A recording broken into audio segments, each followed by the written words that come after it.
Hello, Dr. Dyke Drummond here at the home of thehappymd.com in beautiful Seattle, Washington. Welcome to the latest episode of the Physicians on Purpose podcast.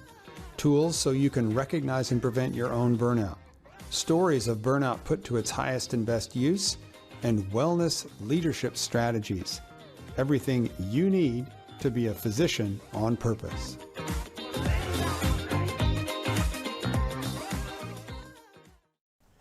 In today's fascinating episode, we're going to take a 12-year journey where Dr. Gita Pensa was sued for $22 million and won twice, the original case and on appeal. And it's about her journey as a woman in medicine, as a wife and a mother, her personal journey of survival and personal discovery that led her do this with style and class and come back to teach us the lessons that she learned. Dr. Gita Pensa, strap in, here we go. Just before we start, I've got a super special guest for you who you're really going to enjoy. But real quick, take a big deep breath with me. Let's pop out of the whirlwind. Big deep breath in. And as you exhale, just let go of anything that doesn't need to be here right now. And come out of the whirlwind with me. Step out. Let's talk a little bit about what it's like to be a doctor. Today's guest on the podcast is Dr. Gita Pensa, MD. She's an emergency room physician, an associate professor at Brown, and perhaps even more importantly to our purposes, she is the developer, producer, originator, author of a gorgeous podcast called Doctors in Litigation, the L Word. Doctors in Litigation, the L Word. You've got to check it out. It's a labor of love for her. She tells her story about the most egregious lawsuit I've ever heard, which she's going to tell us about on this podcast. But she also has done this as a labor of love. That is This American Life quality audio production. It's really beautiful. It's self-encapsulated into a course, helps a lot of different doctors tell their litigation stories, and talks about all sorts of aspects to being sued, what it's like to work with malpractice companies, what it's like to listen to people lie on the stand, and all that kind of stuff. So Dr. Pensa, welcome to the show. Thank you so much for that probably overly kind introduction, but yeah. It's very nice to be here. Thank you. We will let our listeners judge, okay? So we met a few weeks ago and had a chance to talk, and what I'd like to do, since you're going to be on several podcasts here, we're going to be talking, and this isn't going to be the only time we get a helping of you. And so what I'd like to do is just start at the beginning of your journey through the legal issues, right?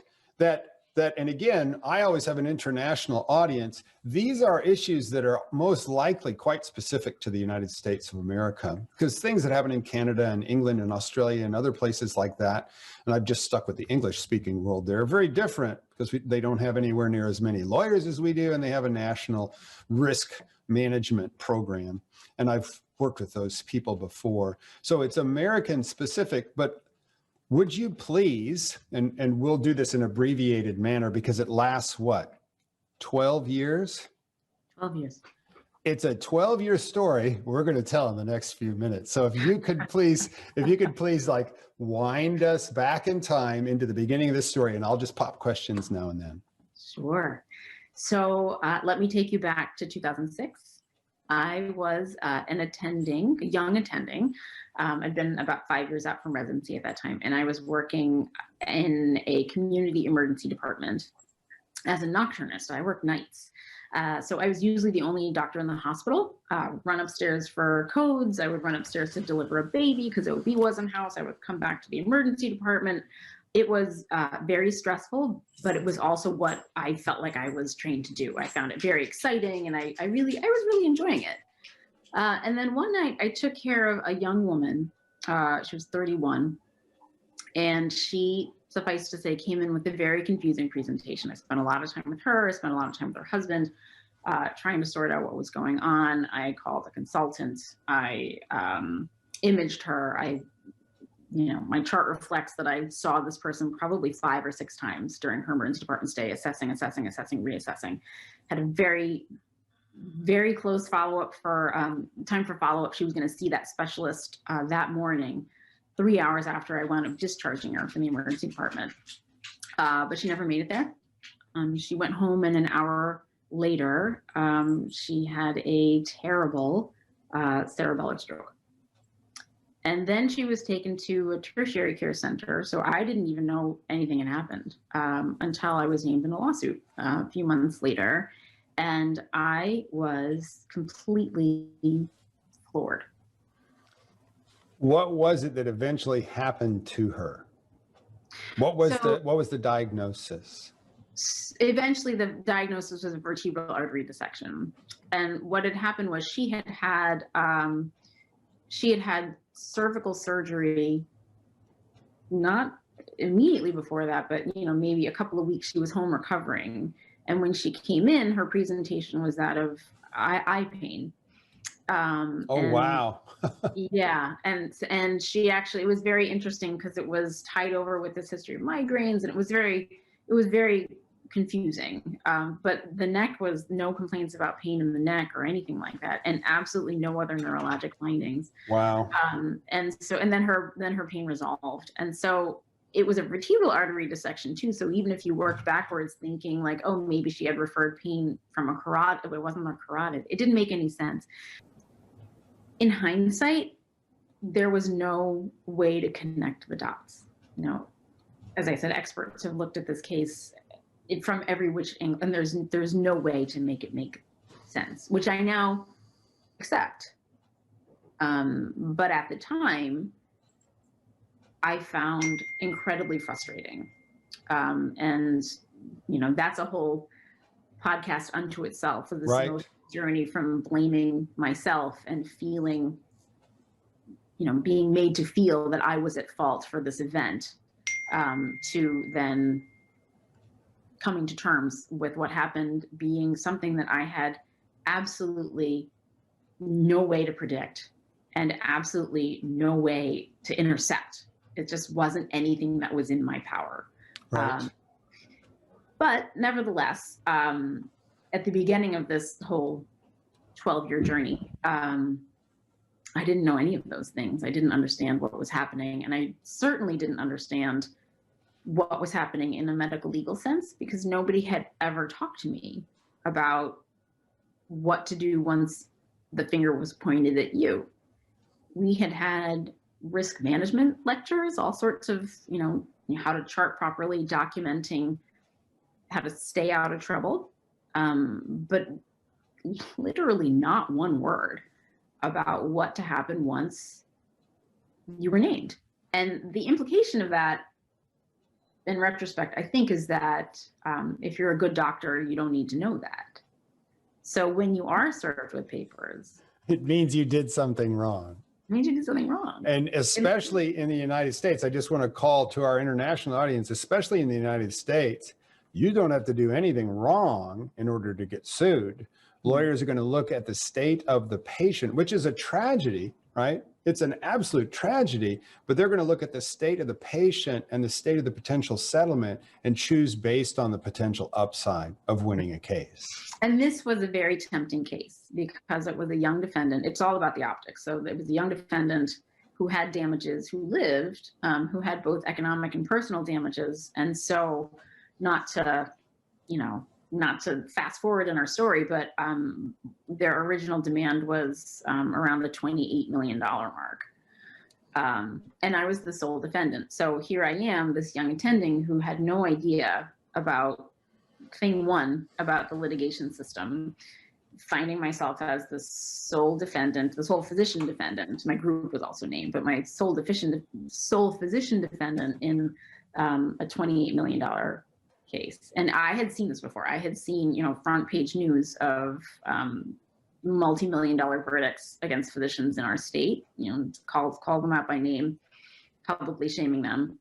You never hear the doctor's side of the story. And I just, I didn't think I could handle it. Well, how old were you at the time and how far out of your residency? I was 5 years out of residency. So what would that have made me? I was about 35-ish. Okay, got it.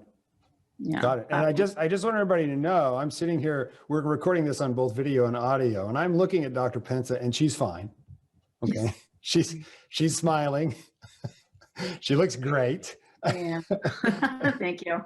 Um, Yeah, absolutely. it was a long journey to great though. Um, Right, it was a long journey to okay. right. And that's basically what I talk about in the podcast. But the long and the short of it is, I eventually went to trial in 2011, and that trial lasted 4 weeks, and I won, but I will say fairly that I was a bit of a disaster. I was a terrible defendant. I required all sorts of hand-holding because no one really had ever talked to me about how to emotionally handle this at all. Right. And I was just sort of an emotional mess, and I just wanted the whole thing to go away. I was very defensive. Once I sort of had all the experts, you know, both adversarial experts and my own experts reading their opinions, I just became very defensive. I felt like this shouldn't be happening. I lost all sorts of faith in my choice of career. I didn't want to be a doctor anymore, but I had to show up because I had big loans.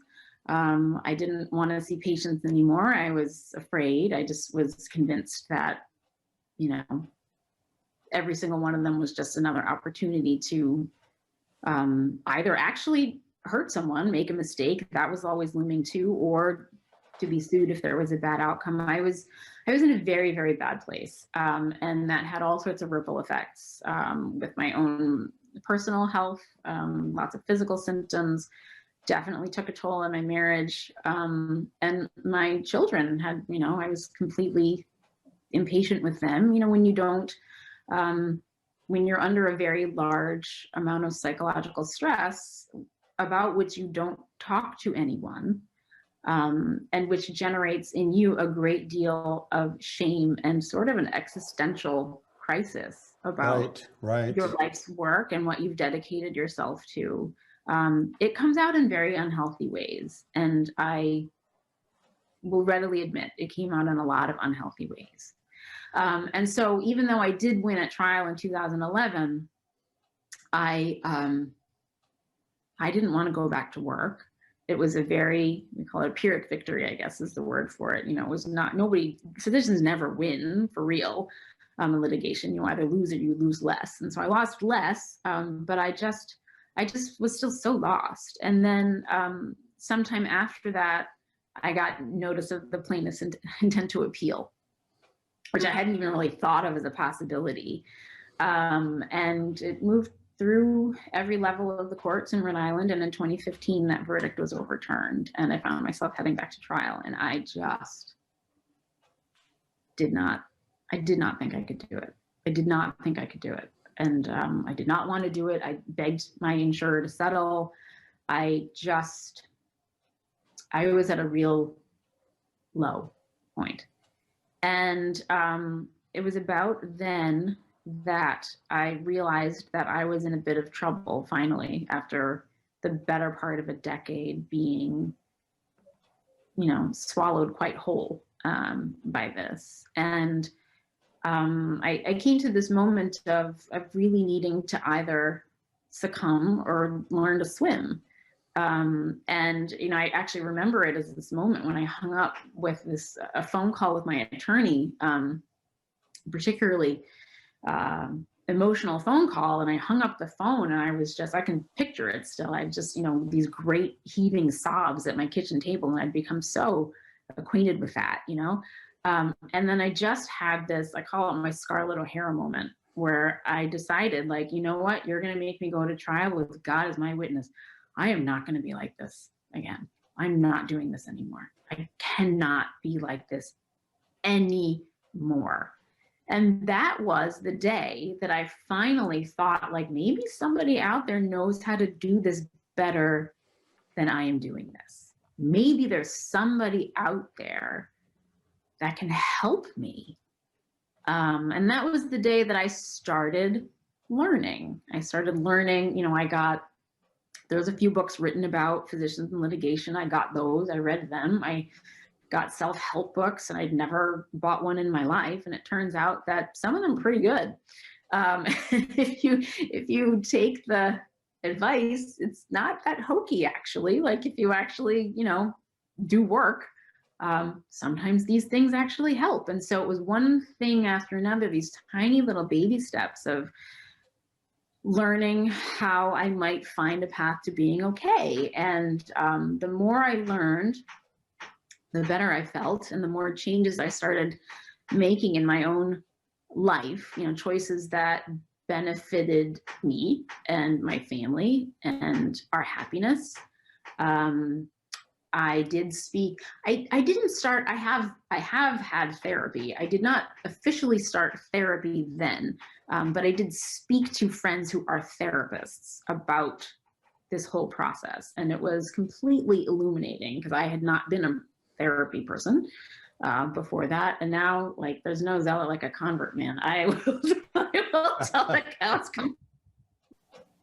So I have definitely learned the value of therapy, these so-called self-help books, thinking and working on paths to improve, on you. And this is not, it really was a sea change for me. And I think that a lot of physicians, especially physicians of, I want to say my generation, or older, who were taught that to think about medicine differently and our role in medicine as completely self-sacrificial, it felt a little bit like sacrilege to be doing that. Well, and let me just ask, because one of the things that I notice, and one of the things that I teach in my coaching and my training, is that we as physicians are conditioned, brainwashed, programmed to work with two prime directives. One is acknowledged by everybody: the patient comes first. So when we do something to the patient and it doesn't work out, especially if we miss a diagnosis, even worse, if you were to do a medical error, actually commit something that harmed a patient, we're destroyed by that. But the second one is never show weakness. Never do anything that would imply that I'm not superwoman, I'm not, completely impenetrable, right? That there's nothing wrong with me, damn it. So to what extent, and what happens is you have to also survive a medical education system and a healthcare delivery system that is riddled with bias and discrimination. Mm-hmm. I stand here as a big old white guy. I haven't had any of that shit. I can get away with stuff that you could never get away with. Because if you're listening on the podcast, Dr. Pensa is a petite, attractive Indian female. Fortunately, English is her second language, and she's probably an American citizen, yes? I'm an American citizen. I was actually born here, so yeah. Yeah, so you don't have to worry about that kind of stuff, right? Correct. But correct. To what extent do you think the and she's an ER doc, not a pediatrician, right? So I would think that there's a little bit of programming here that would having you deny, I ain't gonna read any of those damn self-help books. I'm a doctor, for heaven's sake, right? This bulletproof, never show weakness, doggone it, I'm a rock, I'm an island, that took a decade to wear down. Do you think that had anything to do with this? Oh, 1,000%, 1,000%. I think that I had, perhaps many children of immigrants who had something to prove, and sort of relished the proving of things, I think, as I went along. I definitely sort of fit the mold of overachiever, bit of a perfectionist when it came to medical practice, wanting to be the smartest kid in the room, and just, very carefully crafting a persona of this, maybe I'm this petite brown little woman, but I am, don't mess with me. Yeah, don't mess with me, right? And I'm good at my job. I'm good at what I do. And it took a lot of, sort of carefully constructed persona building to get there. It reflected the truth, though, right? Because of those physical characteristics of you as a person going through this system, you had to be twice as good to get half the credit. Well, yeah, I'd like to acknowledge that I think I am good at what I do, and I think that I did it was an achievement for me, but I also think that there is something to be said for the weight of having people second guess you all the time. And nothing brings out imposter syndrome like litigation. Right. Because the first thought that you have is, I am not as good at this as I thought I was. And everybody else is going to know it now. And that is really, especially coming back to the point that you've dedicated your life, you've built your whole identity around the building of this bulletproof physician. And when that all comes crumbling down, it's tough. It's tough. And I did not know what to do with that. I hadn't the faintest idea what to do with that. And we don't talk about it. And we're also told not to talk about anything. Once you're sued, that's it. It's supposed to be, lights out. So you just, live with it or not. But that is where I was. So it's very, again, we can talk about this for hours. It is so complex, what happens to the psyche of a physician when they are sued, especially in a case that has a very significant adverse outcome. And a 12-year tail. And a 12-year tail. I didn't finish the tail. Hang on a second. One more quick thing while we're here. You said you actually, and again, this is a relatively rare thing for physicians, and it's not because we are stoic. People say physicians are so stoic. No, we're programmed not to ask for help because that could be interpreted as a sign of weakness, especially if you happen to be a surgeon, especially if you happen to not be a big old white guy like me in any way. Right? I'm a large, old, white, straight, American-born, native English-speaking, cis man. Well, I would argue that it's very hard for white men to ask for help too. Oh, absolutely. Absolutely. The reasons behind that may be different.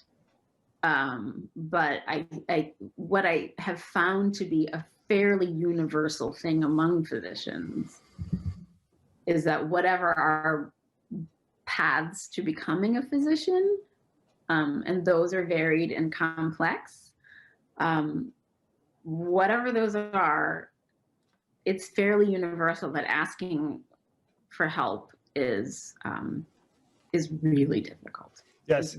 It's the never show weakness, because again, if you were to ever ask for help from an attending or from a colleague in your residency program, that would pierce the persona of being self-contained and having your shit all together. And I find that is even more of a persona, even more of challenging if you don't happen to be a big old white guy like me. Now, fortunately for you, I don't sense that there was any gender or other bias present in the lawyer's decision to sue you. It was simply a numbers game, I would think.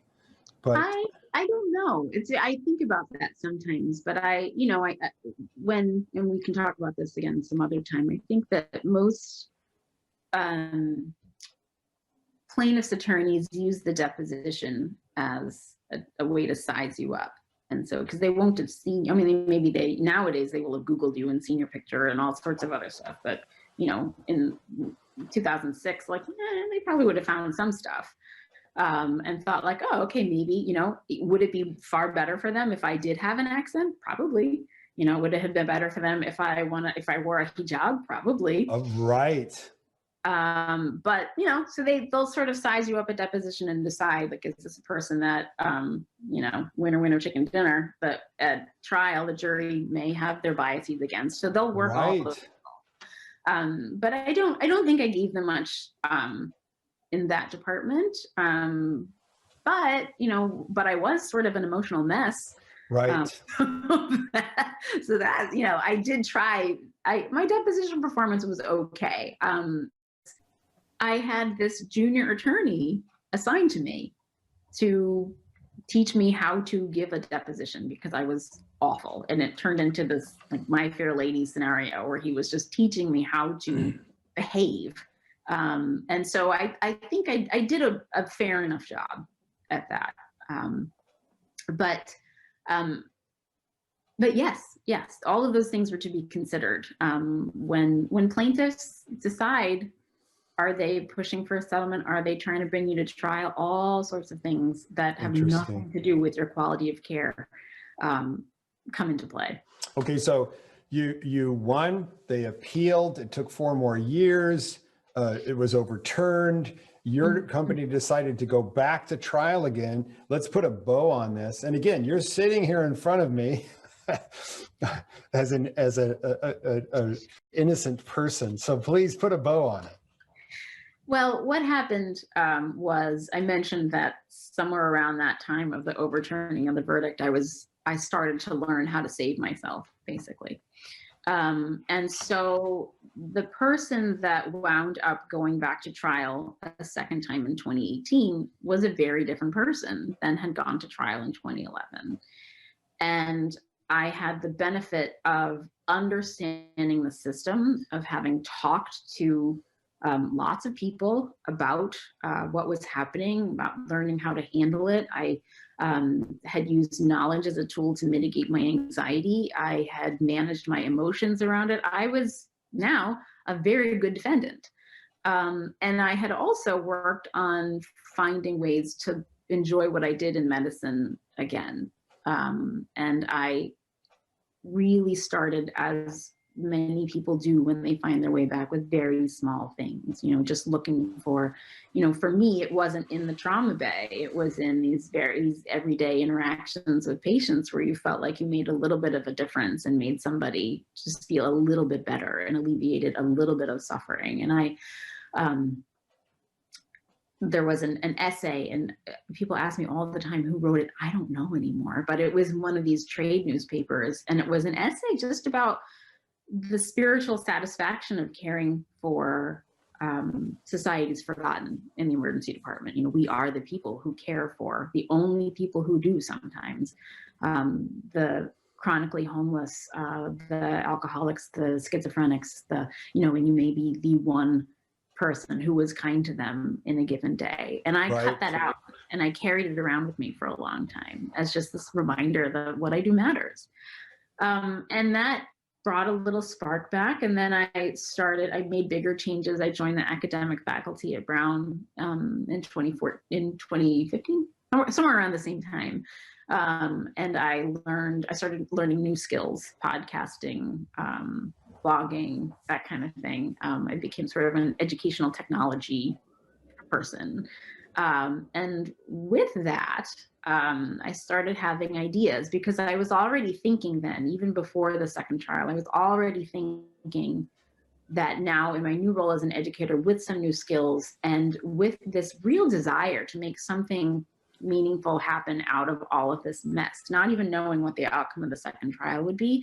But that was when I started laying the groundwork for the podcast. And I actually started doing interviews with other physicians. I went on social media to find physicians who were willing to talk anonymously about their experiences in litigation and what it did to them as physicians and as human beings, not about their cases, but about what it did to them. Right. And how they coped, which was not something anyone was talking about. And so I started gathering these. I knew I couldn't release anything until after the trial, so I started gathering these interviews with this plan in place of what I was going to be doing. And then 6 months before the second trial, I was doing pretty well, but I wanted to put a pin on all the interviewing because being immersed 24/7 in that world while having a trial coming up was probably not the right headspace to be in. But I knew I needed something to help me get through those last few months. And so I was looking for something. I figured I knew it when I saw it, but I was open to something to keep my mind occupied with something that wasn't about medical malpractice. And it came in the form of an email from a friend of mine, a colleague of mine, who had participated in this thing last year, I got an email about a charity in Rhode Island called Dancing with the Doctors. And I was going to delete it again. And then I saw, and I've seen this in the past. This was like the 8th year this was happening. And it's a program where they match physicians with professional ballroom dancers. And you train in a Dancing with the Stars type way for a big gala with like 1,000 people. And the main objective is fundraising for a medically related charity. And so that year it was the Rhode Island Free Clinic. And so the physicians compete not only in dancing, but also in fundraising. And it's just, it's a wonderful, wonderful program. But I before had been like, that's great, but no way. Like I have no time, and yeah, it's great, but that's not me. And then I was going to delete it again. And then I saw the date of the gala was a week before originally it was actually 3 days before, and then my trial got moved, but it wound up being a week before, my second trial was set to start. And I thought that, maybe this was the thing. And so, I filled out the form and I sent it in, and I had a little bit of a like, oh my God, what did I just do? And then I was, I was in it to win it. I was single-mindedly focused on winning this thing. And if not winning it, but then raising enough money to, to clinch some kind of fundraising award. And so I trained with this, he was like the 3-time ballroom dancing champion of the Czech Republic. I mean, when I say, oh, wow, this guy could dance like nothing I've ever seen in my life, it was unbelievable. And so I trained with this person for 4 months, and shook down everyone I knew for money, going back to like high school. And I mean, I really worked it. I'm not, I don't run marathons. I'm not one of those people asking for like, $5 for my, whatever walk I'm doing. Like I don't usually do that, but I was like, right. I'm going through it, every single contact I have. And I was 1,000 times more nervous about this ballroom dancing competition than I was about going to trial. Good. But no, in a great way. And I was very open and honest about why I was doing it. So my whole emergency department, the staff, like they were so into it. They were so into it. And I would post my progress on social media, and I'd see the videos, and they, it wound up 1/3 of our staff came. They made signs. They rented this limo that had like a bar and a pole, and it was like a 40-minute ride to where the gala was. And so they were ready to have fun. They were like red carpet ready, totally fun. And it was honestly like one of the greatest nights of my life. It was just so fun. I danced 3rd, and then it was over with, and I just partied, with everybody else. My family was there. I felt like I did a good job. And I won. I raised single-handedly, well, not single-handedly, with all of the help of everyone I ever knew in my life. But I raised $25,000 wow. for the clinic. And the total take that night was like $130,000 for the free clinic. And it was magnificent. It was really, and something I would never have done, if it weren't, and I'm not saying that it was a nice thing to get sued so that I could do that. But when I look at it, I am legit proud of myself. I am like proud of myself that I did that. Yep. And so, it's changed the way I think about myself and what I can do and what I can recover from. And, as my lawyer called it, he called it a very fine lemonade. There you go. There you go. Absolutely. And so by the time you had won the fundraising prize and you had completed your dancing contest, what was it like then to go from that triumph into the trial? I was, as I said, a very different person for the second trial, and I had practiced and prepared for that role as well. I went in, you never know the outcome when you go to trial. It's completely unpredictable, but I went in thinking I was as well prepared as I could possibly have been for that role. I actually, the same emergency department staff who had come to the gala came to trial. They would sit in the benches and be very supportive during the breaks and tell me that, this is BS. You're better than that. We've got your back, right? We got your back. This is all baloney, which was incredibly meaningful. And because one thing that you really, among the many things that we suffer with during this is the fear of the loss of respect of our colleagues. And so to have people tell you, like, we think you're a great doctor, you just got to come back to work. Like, just, this is all, this is all whatever it is, just like wrap this stuff up and then come back. Incredibly meaningful. And I also, I testified really well. I invited my residents to come to watch. Wow. Wow. To learn, because I felt like they needed to know, they should see this. And honestly, only a handful took me up on it. I asked a couple, like, why didn't you come? And they were like, it would frighten me. They're scared to death. They were scared to come. They were scared to come, which I think says a lot, but that's a whole other conversation. But of the few who did, actually, I think they got a lot out of it. But even on the home front, I wanted to be, so my children now had grown up they were teenagers now, and they had grown up for, 12 years with this, this dysfunctional family member. And I know were looking at me to know, how I handled it. And I wanted to be this model of grace under pressure, for them. And, it may not have been perfect, but I did okay, and I think that a lot of my learning how to handle myself and take care of myself, I have 3 daughters, and I was pregnant with one of them at the time I saw this patient. By the time it wrapped up, she was in middle school. Wow. The other 2 were older. And so,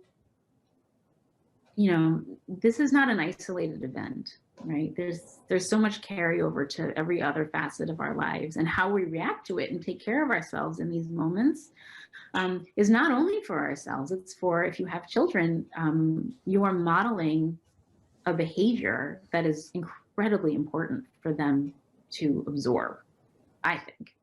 And so in the end, it was a 2.5, it was a much shorter trial this time. And the demands were lower, and I did win a second time, and then they declined to appeal. And so for the first time in all of those 12 years, I was finally done. Yay. Yay. Yay. Very, a very different person.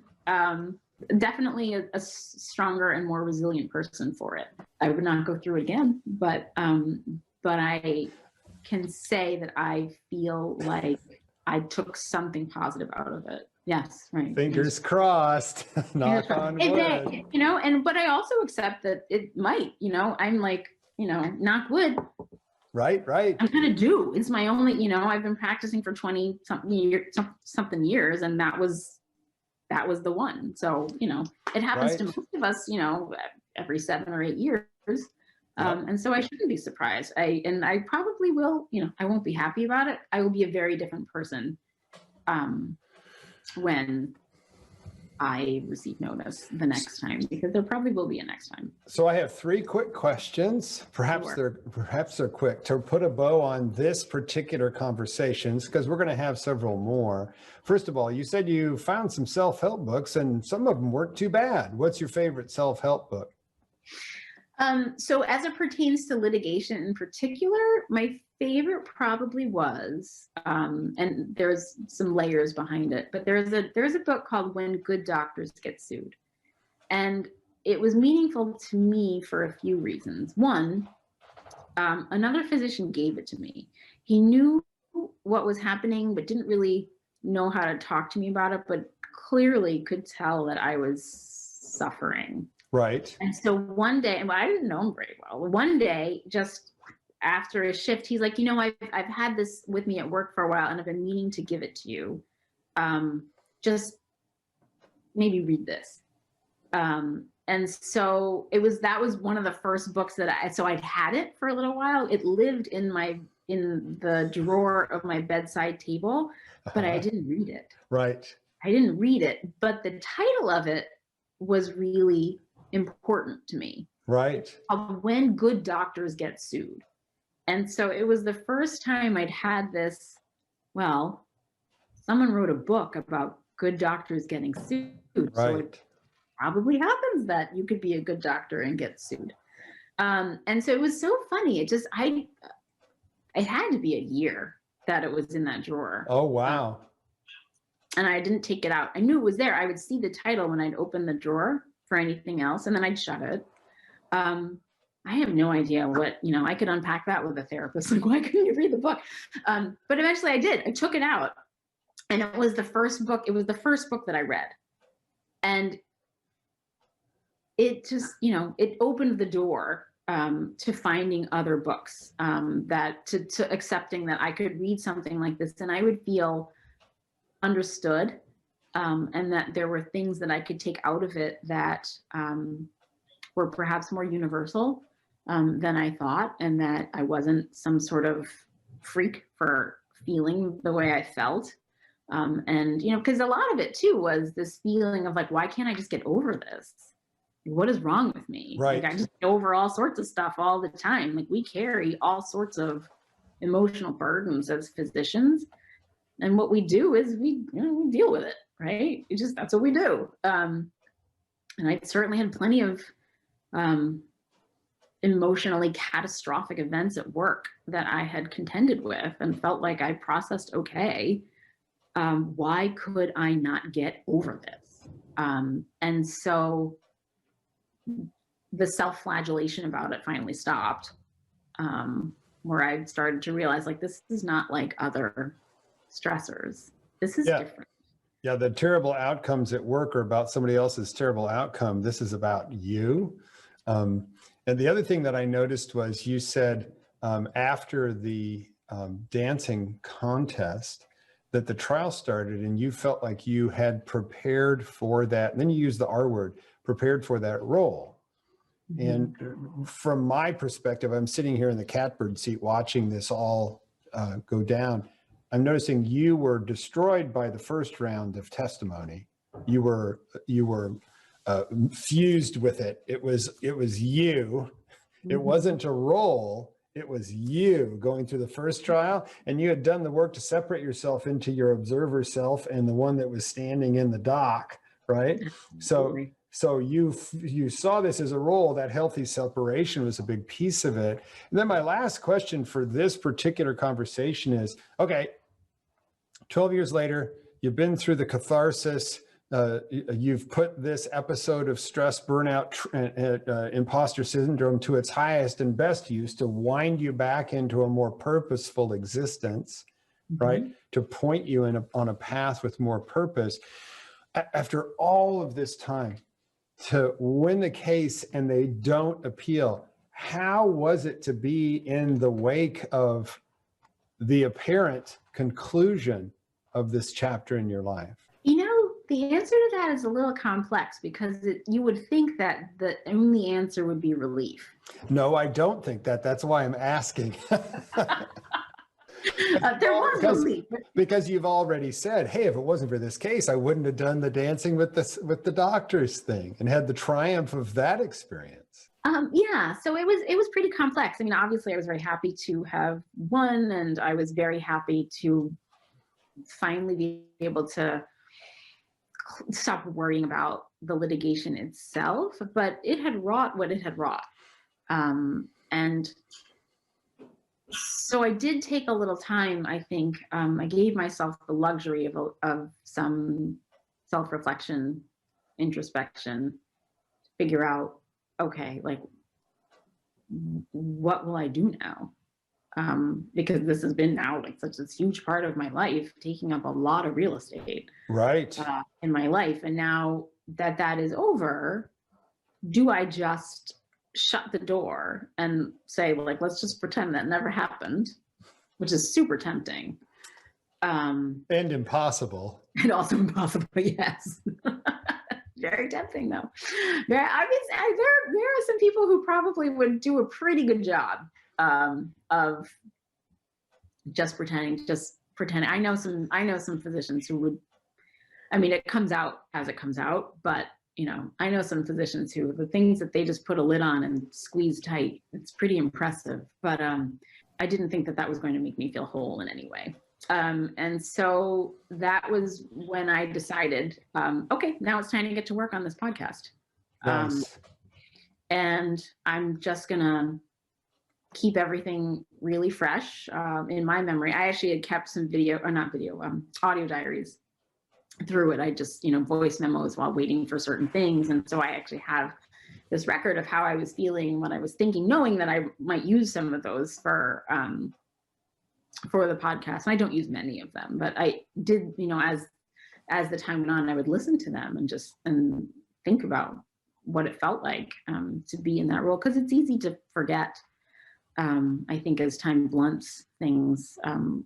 But I decided it was time to get working on the podcast, and that even if nobody ever listened to it, it was going to be something for me. I was going to work on my audio editing and make it a creative project. And, I set out to make the thing that I wish I'd had when I started. There you go. There you go. Yes, exactly. Right. So, and again, let's go ahead and talk a little bit about your podcast. Doctors and Litigation, the L Word, it's magnificent. It's a self-contained diary and a community of people taking you through everything you should learn about litigation, but they didn't teach you in medical school and residency. It's magnificently edited. You can get it wherever you subscribe to podcasts. Obviously a labor of love.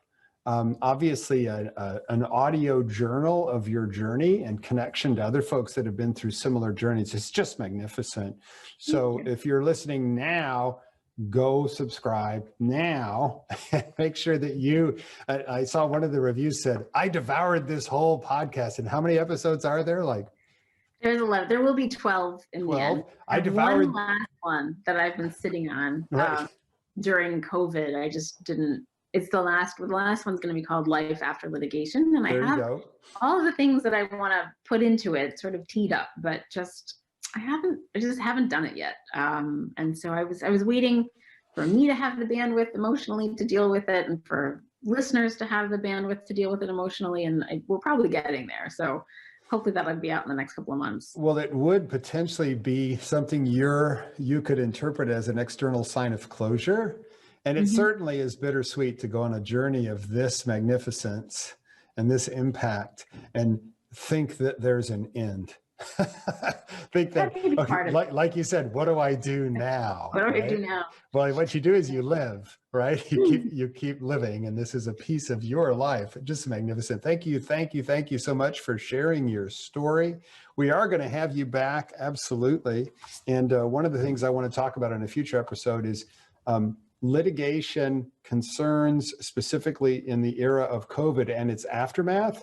Because I think you and I saw one of your podcasts, and I have spoken about this back in March of 2020, that one of the waves of impact in COVID is going to be an enormous wave of post-COVID litigation from a number of different directions. Sad but true here in the United States of America.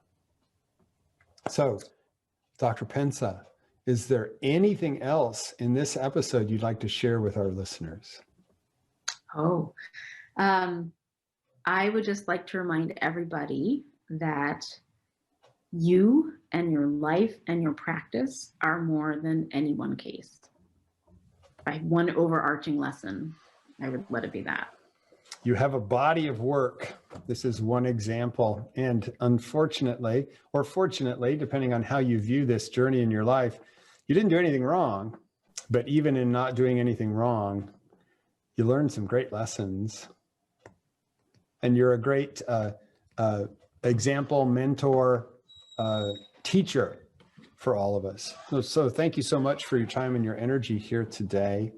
There you have it, Dr. Gita Pensa's 12-year double defense of a $22 million lawsuit and all of the personal growth and introspection that it spawned.